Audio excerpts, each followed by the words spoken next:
we've got a really busy day today, so we're going to get started. In the beginning parts are going to be some review and presentation, so feel free to keep eating, no big deal.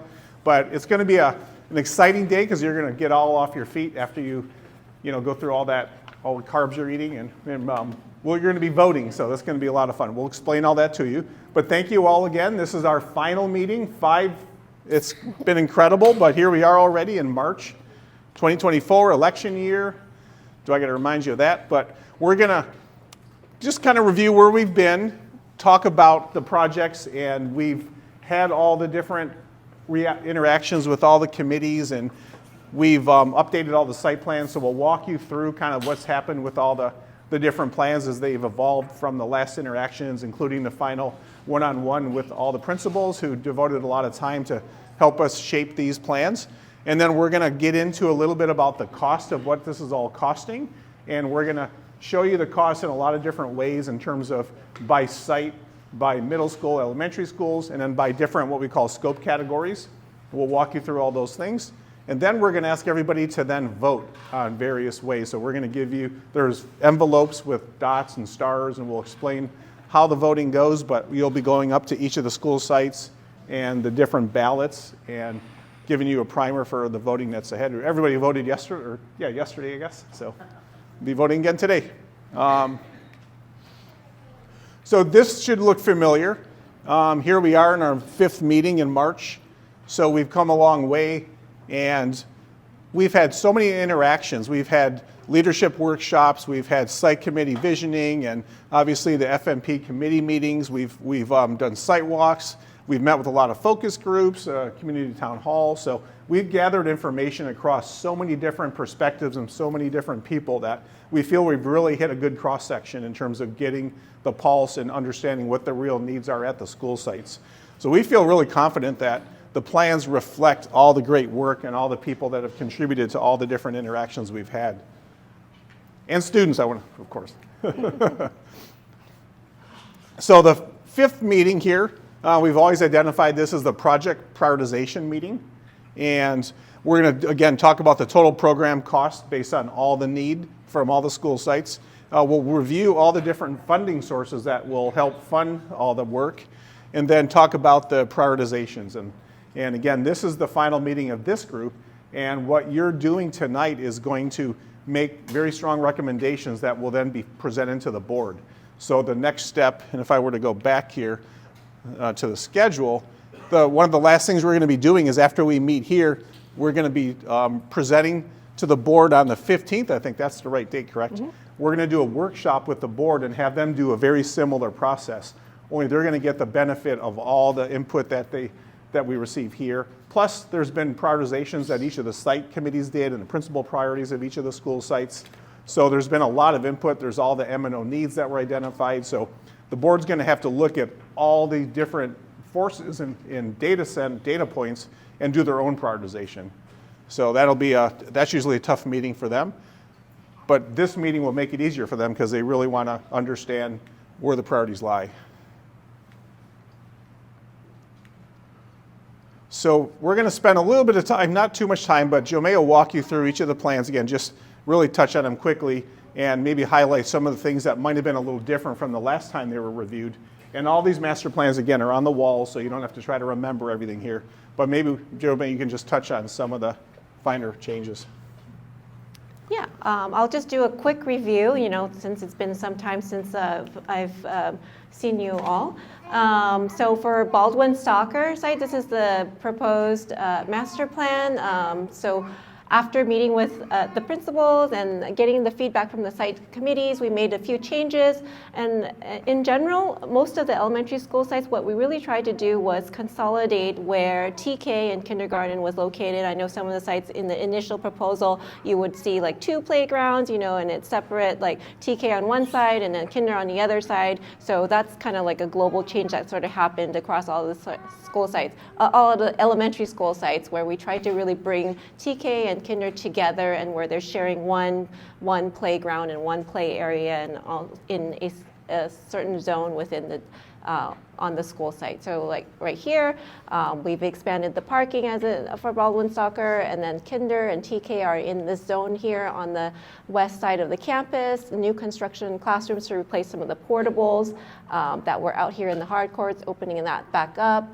Reconfiguration of the existing TK into STEAM and music lab, and then obviously modernization in the existing buildings. Okay, next site.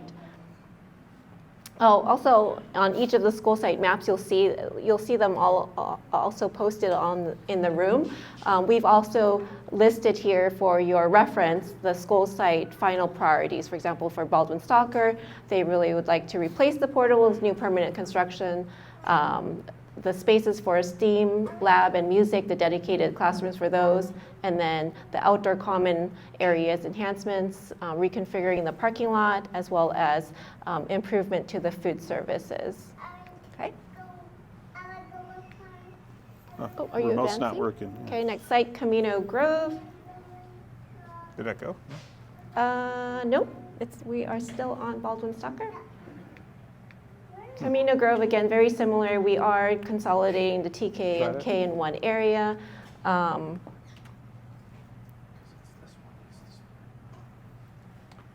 You'll see that in the map when it comes up. Also building a new library so that it's more open and inviting with natural daylighting and opportunities with new construction there, and reconfiguring their existing library to a new music lab, and then expanding, building a bigger lunch shelter for them to offset the slightly smaller NPR space, and then a new two-story building construction to replace the portables out here in the back, so opening up the hard courts a little bit more, and then again modernization of all of the existing finger buildings up there. Next one. Next site. This one is Highland Oaks. Again, consolidation of where the TK and K located here on the east side of the campus, extending their parking and drop-off areas so that they have more of it, and then converting their existing TK yard over here to the SDC, larger rooms for them with adequate support spaces. Reconfiguring some existing spaces into the dedicated STEAM and music labs, and then the rest of it would be modernization and really giving them larger hard court areas and then playfield. Okay.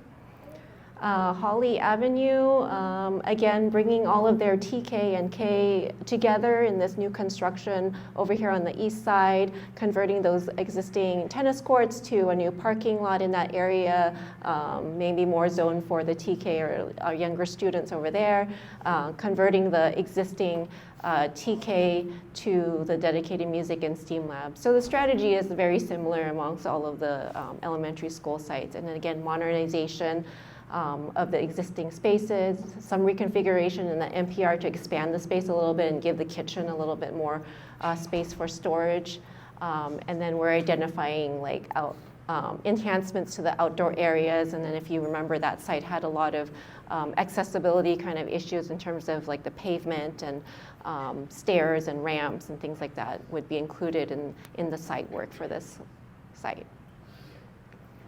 Okay, Hugo Reed. Again, this site really, because Hugo Reed would be primarily would be consolidated into the elementary school site, bringing all of those students together, creating better efficiency with staff, as well as that synergy between all grade levels of students such that you have at the schools. So this site could potentially be converted to the SDC preschool as well as daycare altogether. So all of the younger early childhood learning could be consolidated to this site. So not much work on this site. Okay, and then at the elementary school site, last time we met, it was a combination between modernization of existing classrooms as well as new construction. But then when we met with the principal as well as the site committee, feedback that we got was that it was taking up a lot of the hard courts and playfield spaces. So really trying to just actually start over with this campus and building a new construction to be able to have two-story construction to create efficiency on the site so that they could still have the larger play fields, or at least equivalent to what they have currently in terms of hard court space and play field space, and then actually reversing it so that bringing all the buildings towards the south side, where the front of the campus is now towards the south end, and so that the play fields and hard courts are where the seismic fault is, where we can't really build building construction. Okay. Longley Way, not much change since we last showed you this plan, but it would be the two-story construction here, replacing the portables out here, as well as mainly just modernization of those existing classroom wings in the front there. And then for Dana Middle School, really about just modernizing the areas that needed modernization closer to the front of, or these finger buildings up front, expanding this music building to house like some of the other electives such as drama, art, or STEAM lab, and then synthetic field and turf, as well as synthetic track, and you'll see that as the same proposed item for all of the middle schools. For First Avenue, really getting that new, the gym and locker room building. You know, the locker rooms are really in disrepair, and then providing the gym since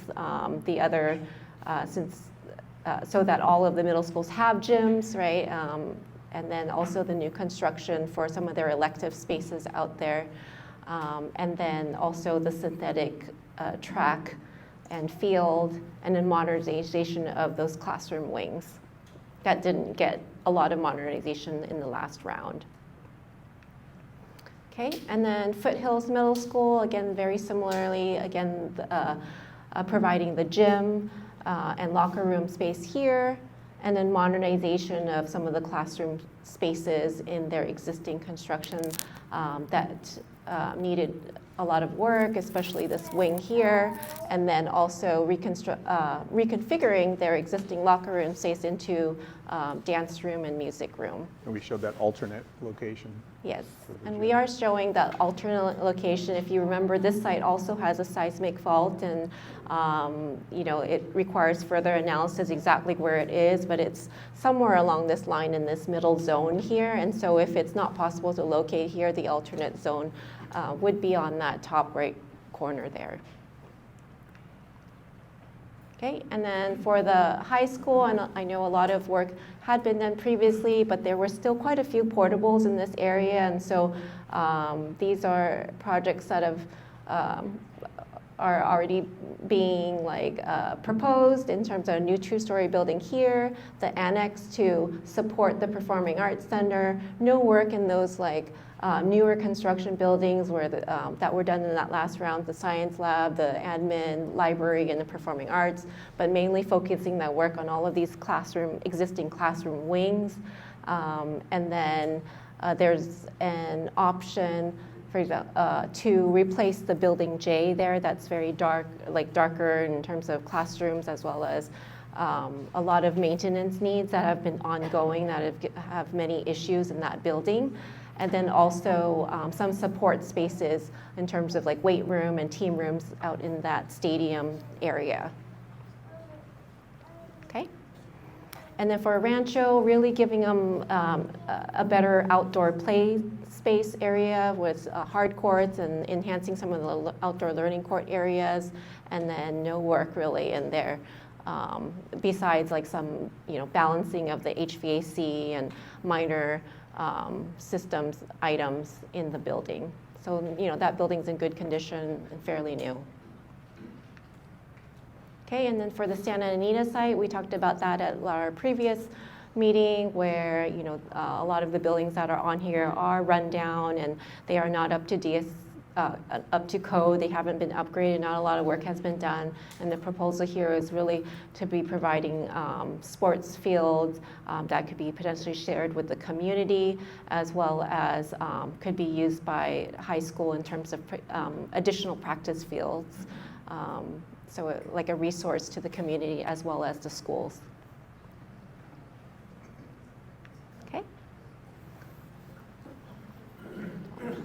I know that was a very quick overview. Again, we're happy to answer questions as you move around when we get to the point of voting, but all the master plans, again, are duplicated on the slides. So now we're going to talk a bit about what all this costs.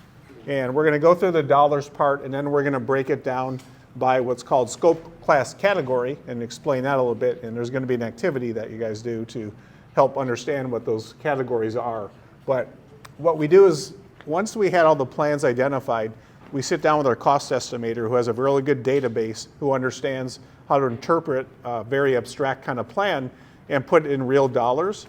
And they do that with a lot of dollars that they do all the estimating for us across many, many projects. They actually were involved in the estimates back in 2006 when we did their first master plan here. So they've been doing this a long time. And the costs that we're going to present are total, what we call project cost. So they include things like all the maintenance repair needs identified on all the assessments, all the needs are shown on these plans.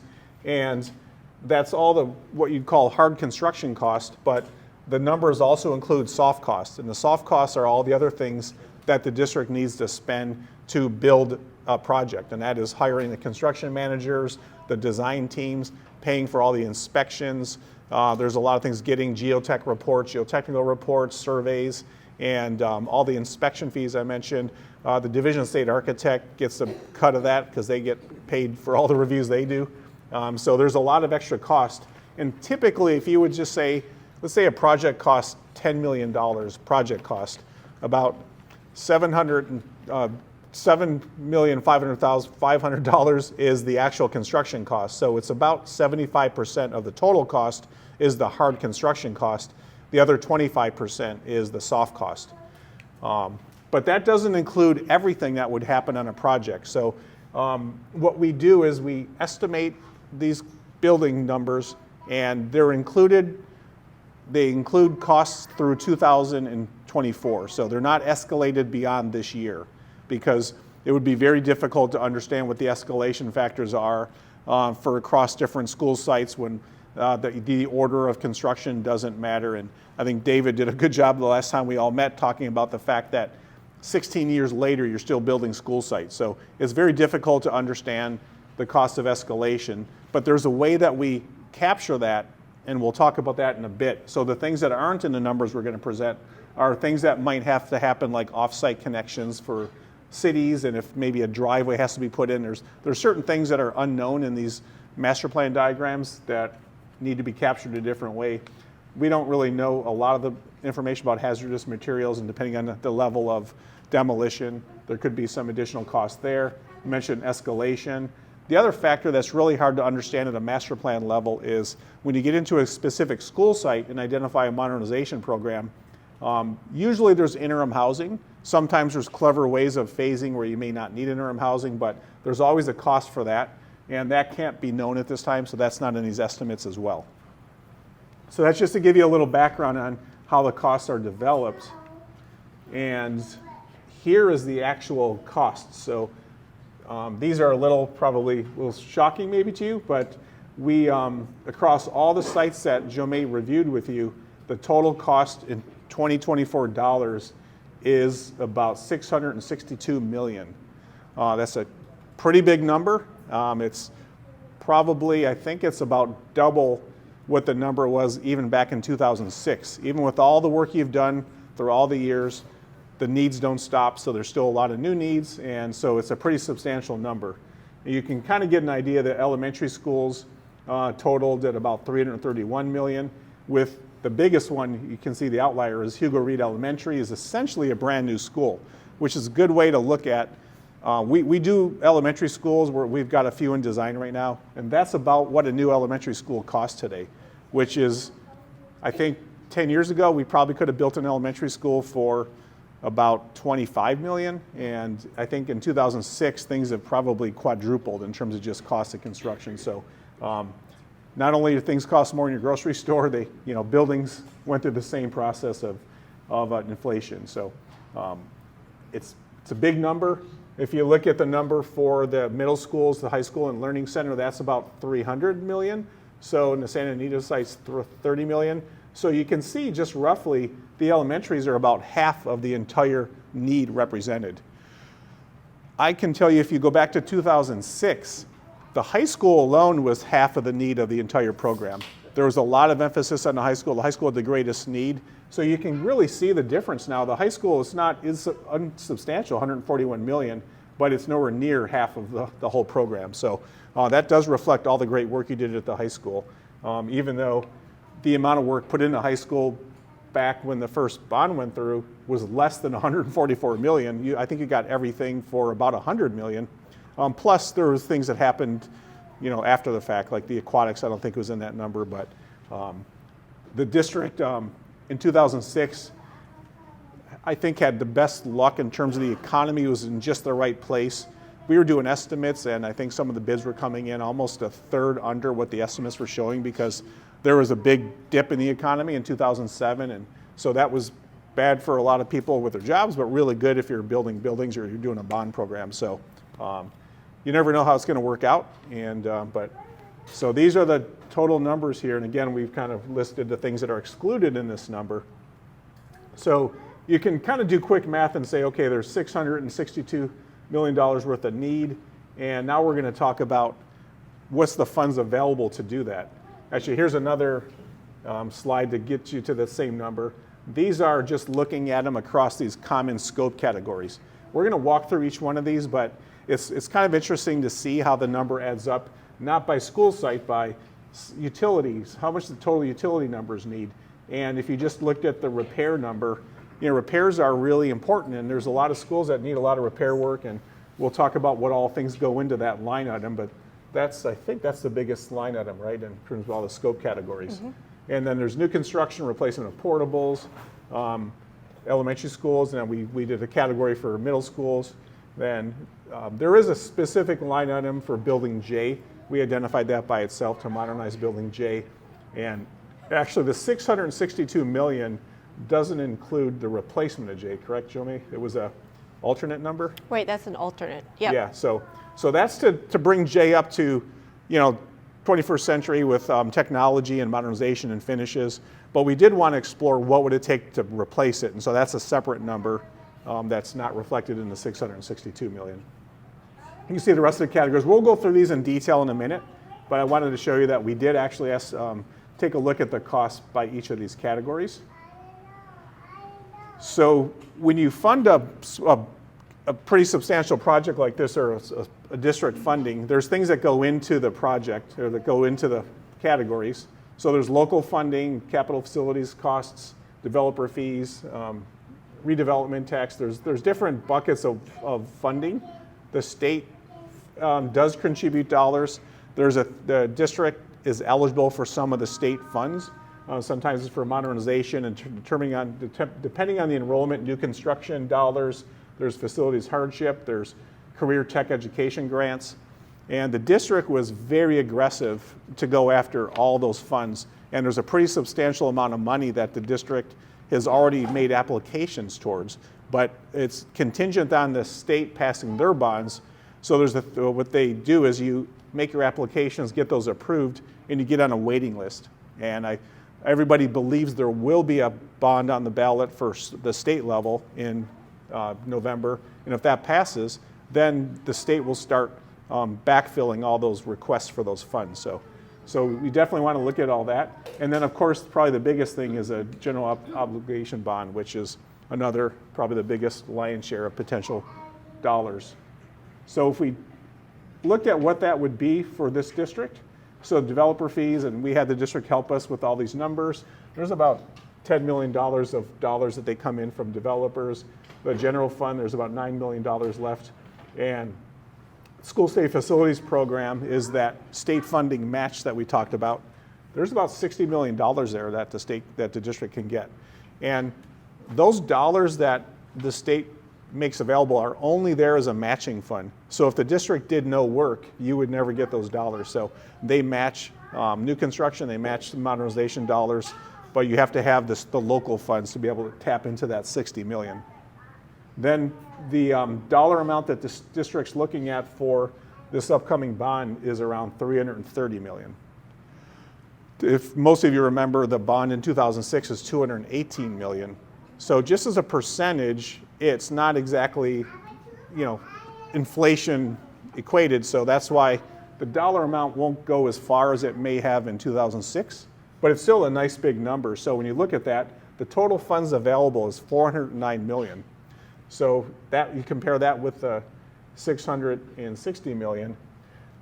Now there's a little math that you have to do to understand how much you can actually spend to be able to fund your construction project. So there's a way we do that. So if you see this pie chart, 2/3, 1/3, the slide that talks about all the things excluded, the escalation, the unknowns with interim housing, the offsite work, we know from experience from doing this with a lot of districts and even the previous bond here is that you can, all those dollars represent about 1/3 of your entire program. So if this program stretches out 10, 12 plus years, you need to take the money you receive from the bond and from the state, put 1/3 of it in a bank, and that'll allow you to assure that you have the funds to do all the work that you promised the voters. That means you only get to spend, so to speak, 2/3 of that dollar amount. In this case, it's about $275 million. So the 275 is is how much you have to go off of the 660 million. It's about, I think we said 42%, which is actually not a bad number. A lot of times with the needs of districts, the needs in the master plan represent sometimes 3, 4, 5. We've seen times where it's tenfold the amount of funds available, which means it's kind of deflating sometimes to go through all the process and find out you're only going to get a very small bit of that based on the dollars you have. 42% is a pretty good chunk. You will make a really good impact. But unfortunately, it's not everything, which is why we're here tonight to vote and to understand the priorities. So, you have, just like you do at home, you have to prioritize your needs. That's what we're going to be doing later to understand how best can we spend that 275 million. Is there any questions about all these dollars, the costs, the way we do the math? And yes. Absolutely, yeah. Well, the other thing is the district doesn't get all the money at once, as you know. So, yeah. But I think we did that. You did, yes. And so there's another interest equation. Yeah, right. Good point. Is that clear for everybody, or not? It's a lot to digest, I know. So now we're going to get a little more feedback before we get on our feet and start voting. We're going to talk about the scope of work categories. And again, this is just a summary of them. And how are we doing on time? Because we have, it's like my clock died. Oh, no. Where it says 6, I think we're doing pretty good, 637, okay. So again, we've got all these categories that relate to all the scopes that you saw in all the different site plans. And we're going to kind of walk through each one of these and make sure you're clear on what they are, because we're going to ask you to vote for these categories. So it's important that you understand what's in each one of these. Right. So do you want to? So there is actually a scanner on all the tables. We're going to ask you to answer a question that relates to some of these categories. So if you could take time just to get to see if you can get this up on your phones. Got an extra scan here for people if you need another one.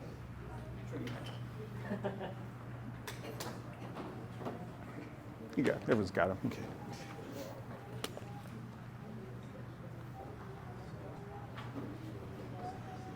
How do you switch the monitor to that? Oh. Huh. Why doesn't it go up? Because it's this screen. I don't know. All right, so this first question is just kind of a test question for you. So it should be easy questions. So to make sure that everyone's phone's working and that you can access this little live polling app. Okay? How many school sites does a district have?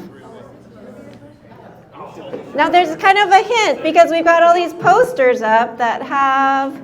It's just to make sure your phone's working okay, but who doesn't know that? Making sure your phone's working okay.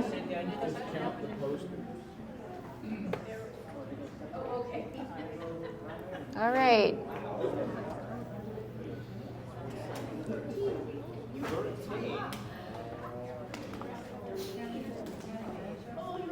Okay. right. I'm a little surprised because I would think everyone's going to get this one right, but it's 13. This district has 13 school sites.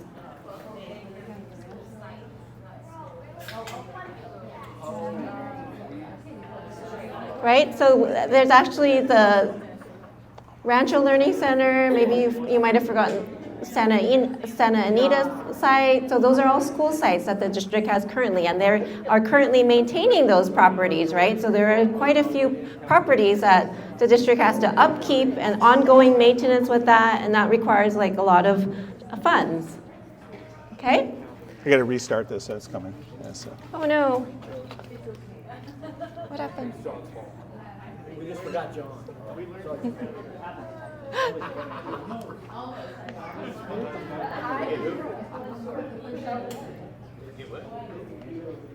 Oh. Are we good? Yep. I just have to scroll through now. You want me to do it? Hopefully it'll be better next time because I had to close. All right, Okay. so like Rick had mentioned, we have broken up that 660 or so million into these 18 scope categories. So it's just an easier way to digest how that number is broken up, and it allows for us tonight to be able to have categories in which you can prioritize, so to break up that the amount of scope of work across all of the school sites. So the first category here, category A, is existing classrooms, repair, modernize, and reconfiguration. So you saw, like on all of the sites I reviewed, we reviewed tonight that there are quite a few existing buildings on there, right? And there's ongoing work and ongoing maintenance that needs to happen in those. Yes, maybe some minor things may have occurred occurred in that last modernization, but there's HVAC units that need to be replaced. There's roofing that needs to be patched or repaired or replaced if it's at the end of its life cycle. Those would all be included in that category, right? And then site utilities. You know, a lot of the underground site utilities have not been replaced in that last round of modernization, and in general, site utilities kind of last like 50 years is kind of like their life cycle. And so we want to be really smart about, like, for example, if you're doing a new construction, you're already digging up the ground, right, that you are also replacing some of these site utilities in terms of like sewer connections and stormwater connections while you're doing that work. So you're not putting a new building on old rusty pipes and then 10 years later they start failing and you have to patch them and things like that. Should we go next? Okay? So that was... All right, so then our next little trivia question is... How do I? We have to toggle No, in over here. It'll come up. Okay, so you just hit next here. All right. So you probably see it on your phones, but what is the typical life cycle for HVAC? And that's in terms of air conditioning and heating. It's a mechanical system. So we'll see what you guys guess. Oh, you can't. I don't know how to do it. Do you know how? Did you know how to like minimize the PowerPoint?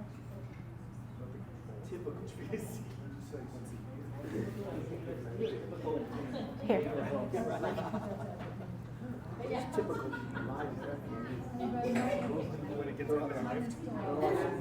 Okay, why don't you just talk and I'll just...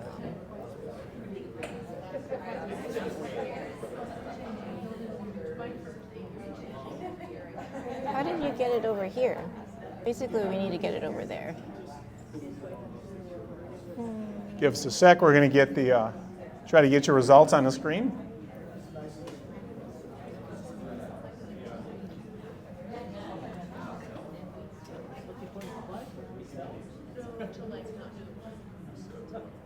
You know what it is? We need to get it on this screen. So.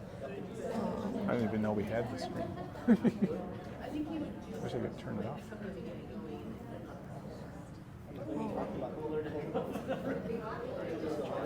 We'll get the results up. Oh, does somebody know how to get it No. on this? How did you get it? What's it? last time? I closed PowerPoint. That's why it worked. So I don't want to do that again, but I want to toggle to, and it seems like it's whatever's on this screen, so I Right. don't know how to get this yeah, I screen didn't on. even know we'd be using that screen, but is there any way to get rid of that screen? Or? So the cursor's there, it kind of goes. Yeah. So it's dragging it over. Oh, there we go. Oh, got it. It's like the second Yeah. screen. Yeah. So now it's over. So, but, Okay, we can but see it. the second screen's to the right of this. Yeah, it's opposite, So, yeah. Oh, got it. Okay. All right, I see what you mean. All right, so then I gotta. So you can use the mouse, but you're gonna have to look over on this one to present that if that's what you want to do. So you have to go like this way. There it is. Oh yeah, there you go. You have to go that way to get to there. Yeah. So this way. Okay, I see. All right. And then so I just need this to be under present. There you go. There we go. Okay, got it. How come it doesn't show any numbers? Like, how do we know what that even means? So that's people are guessing here, here, here, and here, right? And then the answer. Okay. All right. So it looks like everyone guessed. Right here. 8 years, 5. Oh, those are the years. Okay. Yeah. So actually, no, those the are district would need to replace equipment about every 15 years, and sometimes they can maintain them to be a little bit longer. But the fact that the district is they've actually been doing a good job maintaining everything. If you know, there's been some state funds available during the COVID. They called it ESSER funds that were used to do things like everything from putting shade shelters up that the federal funds came available. So many districts were doing shade shelters, but it also allowed you to replace HVAC equipment. And the district did quite a bit of that. But I think it only related to about 10% or so of your equipment. So the rest of it, the M&O's opinion was if the equipment is more than 10 years old, it should be identified to be replaced. The fact is, many of the pieces of equipment are more than 20 years old. And if you think about this high school, all those finger buildings, we did a bunch of modernization last time around, but we never touched the equipment because those were replaced at the previous bond. So those have been there. Unless we did substantial work in the buildings, that's the same HVAC units that have been there for well over 20 years. So, and that's true at a lot of the school sites. And even if something were, say, 10 or 12 years old, we're talking about a long-term investment in terms of this bond, and some of these sites may not be touched for 5 or even 10 years. So I think it's a good rule of thumb that if they're even a little over 10 years, that they should be identified to be replaced. So that's a big part of this whole mod piece when you saw the repair number. That's why it was so high, because a lot of it is just air conditioning that has to be replaced. Okay, another question. Okay, so, but yeah, the other fact is a lot of the windows were existing too. Some of these buildings, this is the especially. question. Oh, you Ask haven't. the question. Okay, in general. Yeah, so here's just the next question. Were the windows in existing buildings replaced in the last modernization around mid-2000s? So give us just your thought about just the state of the windows in these existing classroom buildings.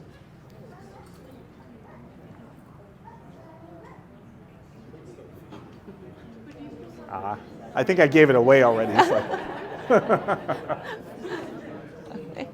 We could write, yeah, so the answer is no. There's been a few occasions where there was enough work being done so the windows were replaced, but in many of the existing school sites, those windows are original and they're single pane, they're not very energy efficient. And if you think about the high school here on the north side, the windows are, floor to ceiling. They're going all the way up and they're probably not in the best shape, and I know they've been leaking, so the district's done a good job trying to keep them going. So in those modernization repair numbers you see, we are replacing windows where they had not been replaced in many years. Again, that's in the numbers. That doesn't mean all this work will get prioritized later to actually happen, but okay, now we're going to get to the next series of categories. Yep. So it's there. You can see a piece of it. There I know. you go. I gotta just move it over. It was there. Oh, it's already there? Yeah. There you go. Cool. But that's do you have the next series? Okay. B. That won't advance it. I think the one you're dragging probably is the one that'll change for some reason. What do you mean? There it is, see? slide that over. I don't know why there's like 2 copies, but you got to go that way to get it here. No, it's this thing, right? I think it's that one. It's not even on. Wait, check. Hit that again. This, right? I can't move I think it. there's three windows there. Hit that one more time. Uh-huh. So do.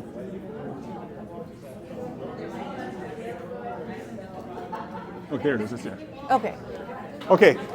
Next here is the category. Scope category C is replace portables, build TK, new construction in the elementary schools. So I think that's self-explanatory. It's new construction tied to the elementary schools, and a lot of it was driven by the addition of the TK grade level.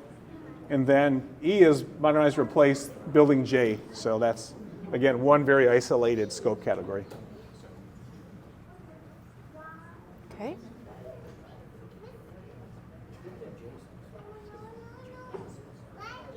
Just go to the next scope category.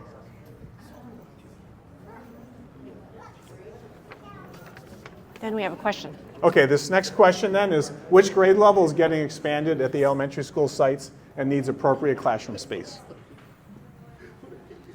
If you've all been listening, that should be a very easy question. So.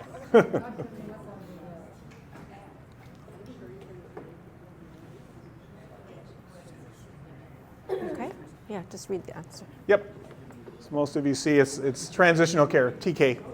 The state added that as a grade level, and it's making major impacts across all the school districts in California. We just go to the next. Okay. What do you want me to do? Oh, here.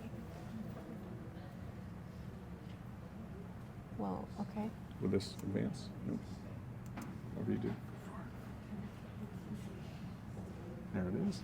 Okay, the next category is, again, it's at the elementary schools, so we have a separate category to understand the cost of STEAM and music classrooms. So you'll see that as work on individual school sites.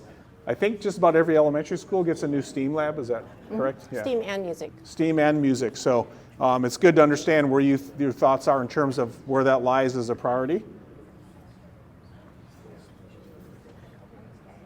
What was? Can you read the question? Just read the question. No, here. So the next question, which sites have portable type classrooms on their campuses? Yeah, it's a question about which sites you think still have a lot of the portables that many got replaced in the last bond.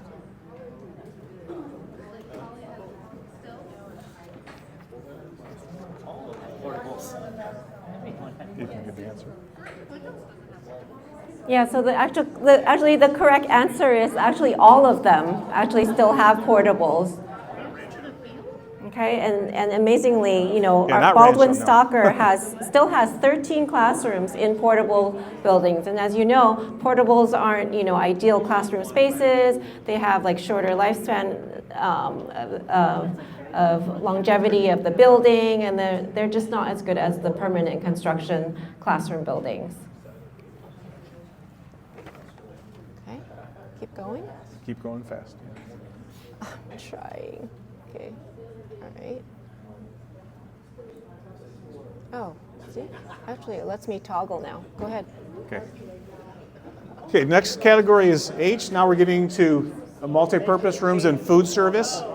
So you recall that a lot of the schools, the addition of many more lunches that have to be served, and especially breakfast, and have an additional grade level. I think just about every school site, the nutrition focus group said that we definitely need to expand the amount of storage.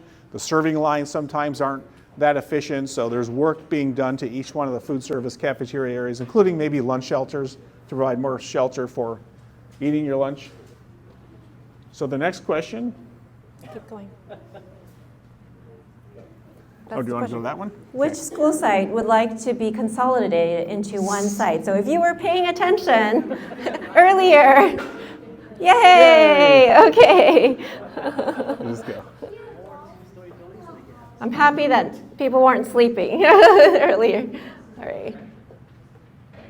Okay, do you think a dedicated music room and STEAM lab will be beneficial at the elementary school to better support student education programs? Okay, I know these are very strong programs across the district and providing that kind of space for students. And there's no correct answer on this one, but we just wanted to see where everyone stood. Okay? Wonderful. And then, let's see. Keep going. All right. From the information presented at the prior FMP meetings, do the kitchens need to be expanded and to add more storage capacity? And if you were paying attention, Rick just mentioned the answer a little bit earlier. Yeah. Yeah. I think we know the answer is yes, yeah. Yay. All right. And then, okay, let me toggle back over here. Okay.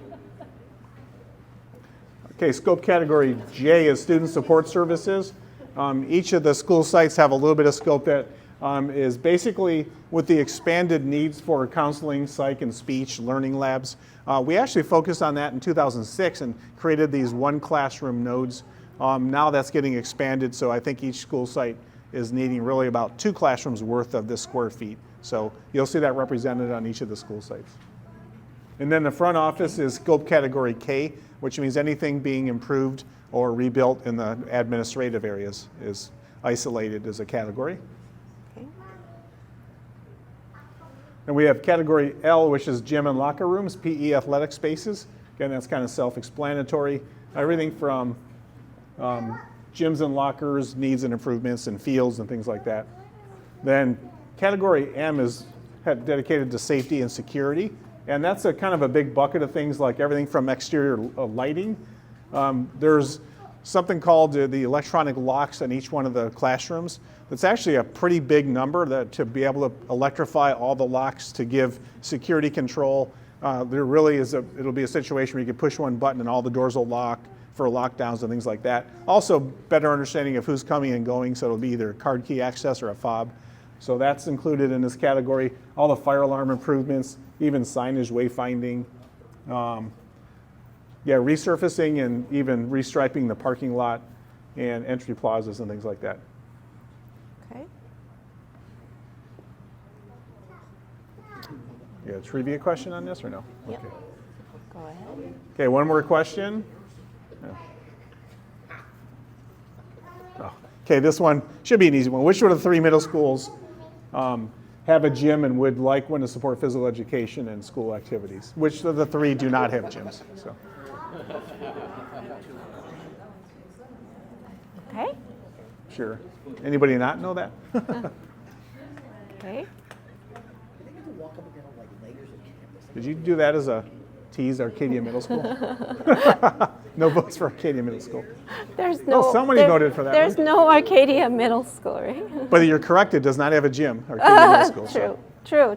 All right. Okay. Flagship middle school of Arcadia Unified.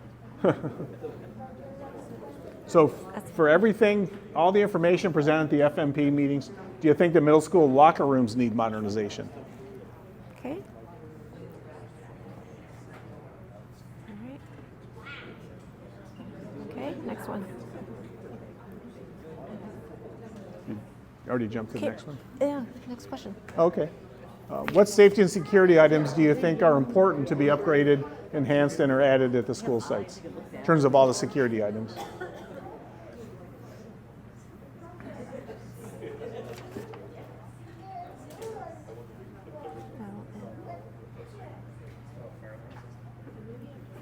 Okay, and can you say Okay. that all fire alarm systems need to be replaced?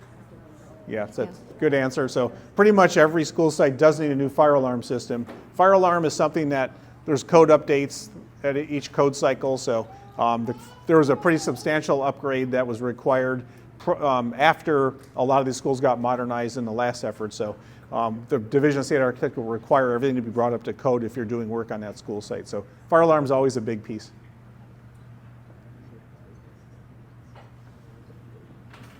Okay, the next one's scope category N, outdoor learning environments and quads.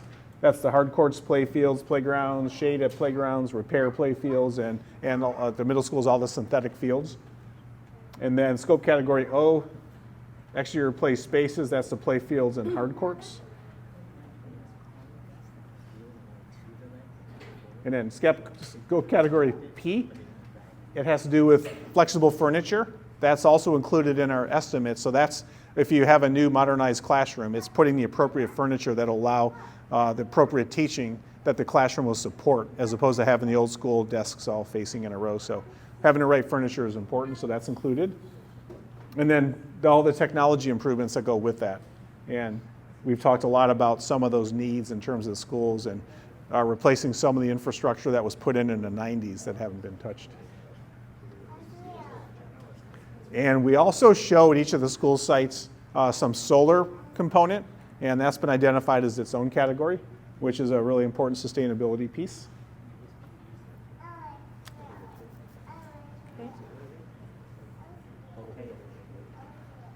Can you ask the question? Okay, next question. Do you think it's important to upgrade aging technology infrastructure and equipment and extend Wi-Fi access to outdoor areas?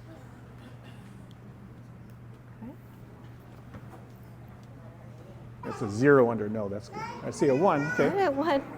Somebody.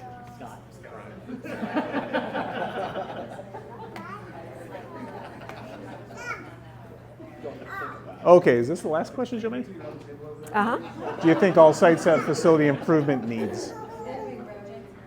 So, All right. okay, I think that's going to be a pretty safe yes. Okay. Okay, well, thanks for your patience during that. I hope that helped you kind of understand what the categories are, because we're going to ask you to vote on those categories next. So this is the part we've been talking about. You want to introduce?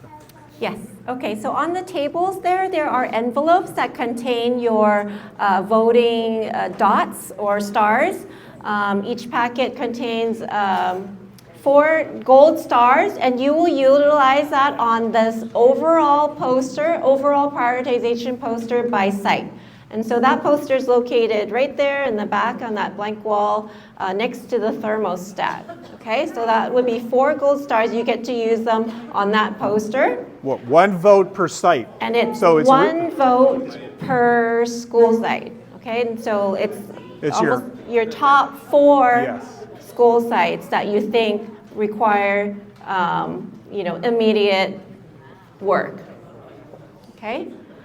The second set of dots would be the 6 green dots that you have in that envelope, and those would be used on the overall prioritization by scopes of work categories. So all those categories went through, they're listed A through R over there in that back poster, and you're able to use 6 of those dots to vote on your top 6 scope category priorities. Okay? And it's 1 dot used for each priority.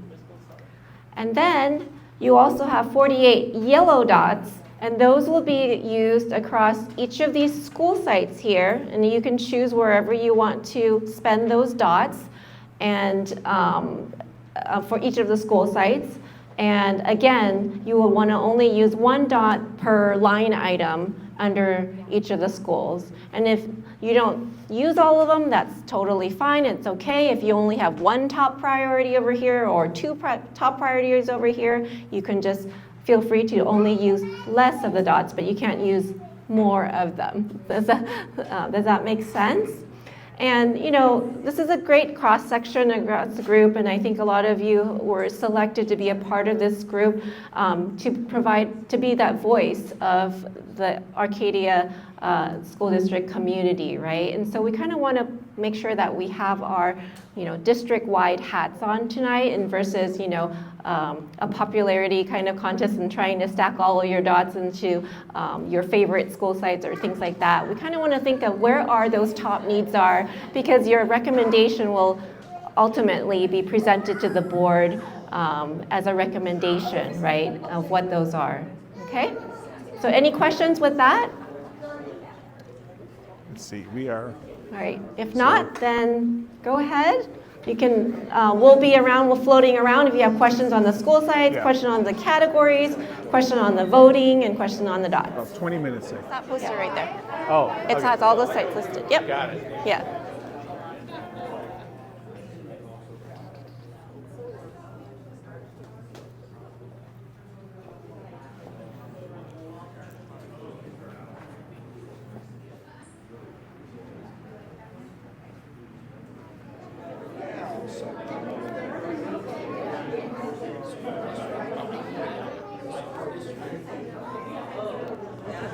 How big of a, like, idea was that 6 feet?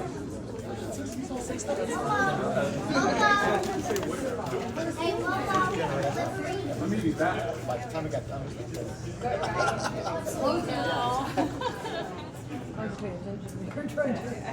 it's hard to believe. This is our 5th meeting and our final meeting. And I remember when we opened over at Dana Middle School, I was looking at that timeline saying, oh my gosh, the daunting timeline. But here we are, and it has been a heavy lift. I just want to recognize that.